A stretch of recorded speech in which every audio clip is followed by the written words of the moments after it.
জয় শ্রী শ্রী নৃসিংহদেবের জয়। বন্ধুরা, আজ 27শে বৈশাখ 1432 বঙ্গাব্দ এবং ইংরাজির 11ই মে 2025। বন্ধুরা, আজ রবিবার, আজ চতুর্দশী। আর এই চতুর্দশী তিথিতে শ্রী শ্রী নৃসিংহ চতুর্দশী ব্রত পালন করা হয়। এই দিন শ্রী শ্রী নৃসিংহদেবের আবির্ভাব ও পূজা করা হয়।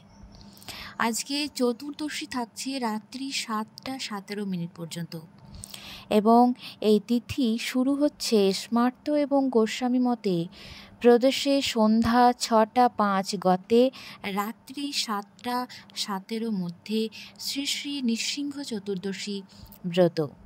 বন্ধুরা, এই সময়ের মধ্যে যদি শ্রী শ্রী নৃসিংহ চতুর্দশী ব্রতকথা পাঠ করা হয় বা শ্রবণ করা হয়, তাহলে শ্রী নৃসিংহদেবের আশীর্বাদে ব্রহ্ম হত্যাজনিত পাপ থেকে মুক্তি পাওয়া যায়। নমস্কার সকল দর্শক ও শ্রোতা বন্ধুদের রিমিস ভার্সেন এই চ্যানেলের পক্ষ থেকে সকলকে সুস্বাগতম।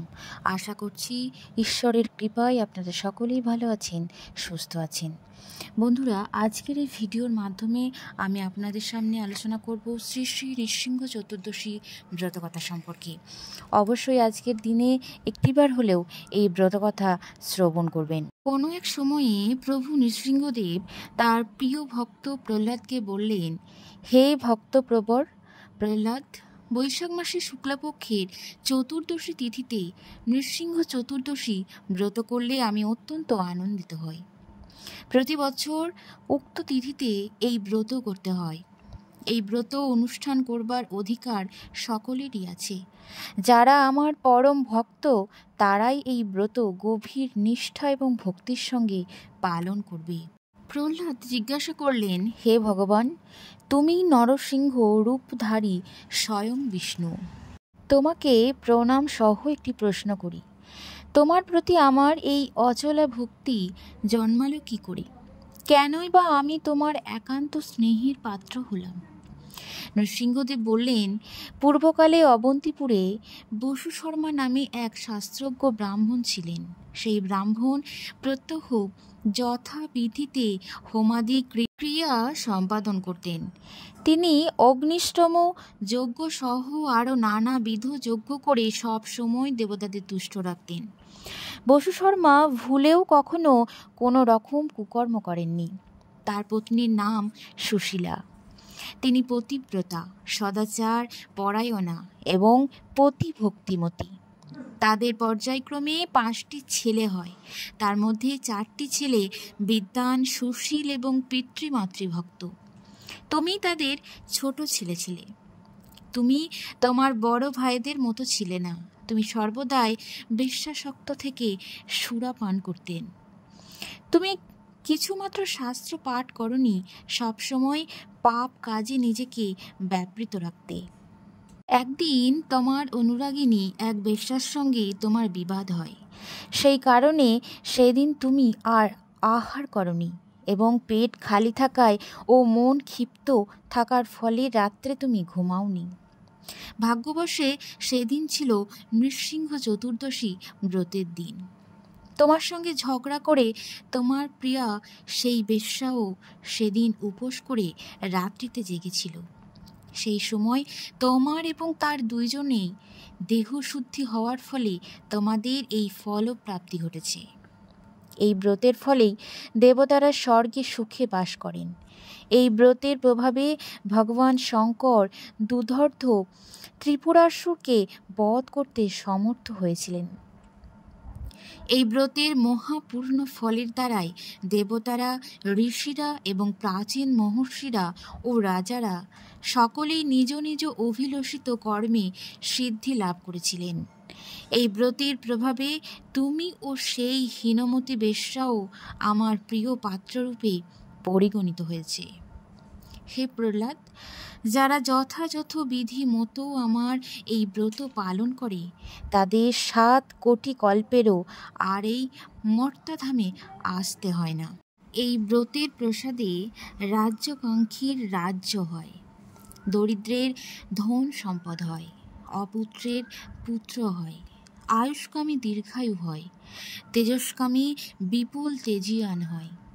যেসব নারী এই ব্রত পালন করে সেই সব নারী সচরিত্রবান এবং দীর্ঘজীবী পুত্র লাভ করে এবং তাদেরকে পুত্র কন্যার শোক এবং বৈধব্য যন্ত্রণা ভোগ করতে হয় না। তারা ধন ধান্যপূর্ণ সংসারে স্বামী পরিজনদের সঙ্গে নিয়ে সুখে শান্তিতে বসবাস করে। বৈশাখ মাসে শুক্লপক্ষী চতুর্দশী তিথিতে এই ব্রতের অনুষ্ঠান করতে হয়। এই তিথিতে প্রভাতকালে আমাকে স্মরণ করে নিত্যকর্ম সমাধানান্তে আমার কাছে প্রার্থনা জানাবে। হে নরসিংহদেব, আজ আমি তোমার প্রিয় ব্রতের অনুষ্ঠানে ব্রতী হয়েছি। এই ব্রতে তোমার কৃপায় যেন কোনো রকম বাধা সৃষ্টি না হয়। ওই দিন আমার ব্রতের অনুষ্ঠানকারীরা পাপী ব্যক্তির সঙ্গে বাক্যালাপ করবে না, মিথ্যাচার এবং মিথ্যা কথা সম্ভোগ প্রভৃতি ত্যাগ করে নির্মল চিত্তে দিবাভাগ যাপন করবে। পরে সন্ধ্যাকালে স্নানান্তে শুদ্ধ বস্ত্র পরিধান করে গৃহে এসে ভক্তি সহকারে আমাকে পুনরায় স্মরণ করে অষ্টতল পদ্ম এঁকে তার উপরে একটা তামার ঘট পবিত্র জলে পূর্ণ করে বসাতে হবে। ঘটের মুখে একটা আতপ চালপূর্ণ পাত্র অবশ্যই রাখবে। আমার স্বর্ণময় একটি মূর্তির সঙ্গে লক্ষ্মীদেবীর একটি স্বর্ণময়ী মূর্তি তৈরি করে পূজা করতে হবে। পরে নির্লোভী এবং শান্ত প্রকৃতির ভক্তিনিষ্ঠ সৎ জ্ঞানী পুরোহিতকে দিয়ে আমার পূজা করাবে। ওই দিন রাত্রে কখনোই ঘুমাবে না। আমার স্তব স্তুতি এবং ভক্তিমূলক গান বাজনা করে রাত্রি জাগরণ করবে।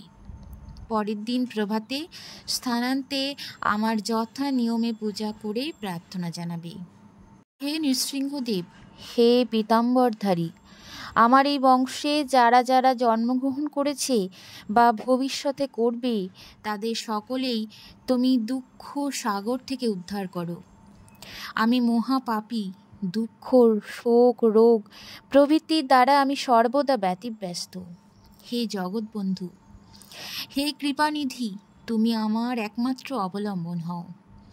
হে নৃসিংহদেব, হে রমাপতি, তুমি তোমার ভক্তদের ভয় দূর করে থাকো। এই ব্রতের সৎ অনুষ্ঠানের ফলে আমি যেন ভক্তি এবং মুক্তি লাভ করতে সমর্থ হই। তোমার রাতুল চরণ যুগলে আমার এই একান্ত প্রার্থনা। এইভাবে আমার শ্রীচরণে প্রার্থনা নিবেদন করে ব্রাহ্মণ এবং দিনদুঃখীদের সাধ্যমতো ভোজনান্তে দান করতে হয়। এই চতুর্দশী তিথিতে আমার আবির্ভাব। যদি দৈবযোগে এই তিথিতে শনিবার ও স্বাতি নক্ষত্রের যোগ হয় তাহলে কোটি ব্রহ্মহত্যাজনিত পাপ থেকে ব্রতী উদ্ধার প্রাপ্ত হয়ে থাকি। এই চতুর্দশী তিথি আমার পরম প্রিয় তিথি এবং এই তিথি সর্বপাপ নিস্তারিণী।